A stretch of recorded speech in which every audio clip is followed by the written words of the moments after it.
مسلم league نون کا Saint انتخابات میں حصہ لینے کا فیصلہ۔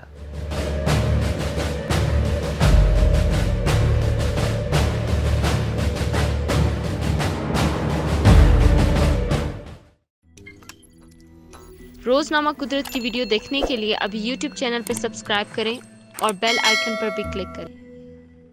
اپوزیشن اتحاد پاکستان ڈیموکریٹک موومنٹ یعنی پی ڈی ایم میں شامل پاکستان مسلم لیگ نون نے سینٹ انتخابات میں حصہ لینے کا فیصلہ کر لیا۔ راجہ ظفر الحق اور شاہد خاقان عباسی کی زیر صدارت مسلم لیگ نون کی پارلیمانی پارٹی کا اجلاس پارلیمنٹ ہاؤس میں ہوا، جس میں پارٹی کی نائب صدر مریم نواز نے بھی شرکت کی۔ ذرائع کے مطابق مسلم لیگ نون نے سینٹ انتخابات میں حصہ لینے کا فیصلہ کیا ہے، جبکہ مریم نواز نے فیصلے سے پارلیمانی پارٹی کو آگاہ کیا۔ ذرائع نے بتایا کہ پارلیمانی پارٹی کے اجلاس میں شریک ارکان کی اکثریت نے فیصلے کی حمایت کی۔ اجلاس میں نیب کے ہاتھوں گرفتار شہباز شریف اور خواجہ آصف کی تصاویر پارلیمانی پارٹی کے اجلاس میں مرکزی قائدین کے ساتھ رکھی گئیں۔ اجلاس کے اعلامیے میں مزید کہا گیا ہے کہ پاکستان کے اندر اداروں میں ریٹائر اور حاضر سروس فوجی حکام کی تقرریاں عملی طور پر ملک میں مارشل لا کی تصویر پیش کر رہی ہیں، جس کی وجہ سے اداروں میں سول بیوروکریسی عوام شدید بے چینی اور اضطراب کا شکار ہیں، جبکہ سویلین عہدوں سے متعلق رائج طریقہ کار پر بھی کئی سوالات اٹھ رہے ہیں۔ یہ صورتحال فوج کے ادارے کی ساکھ کو بھی شدید متنازع بنا رہی ہے، جس کے احساس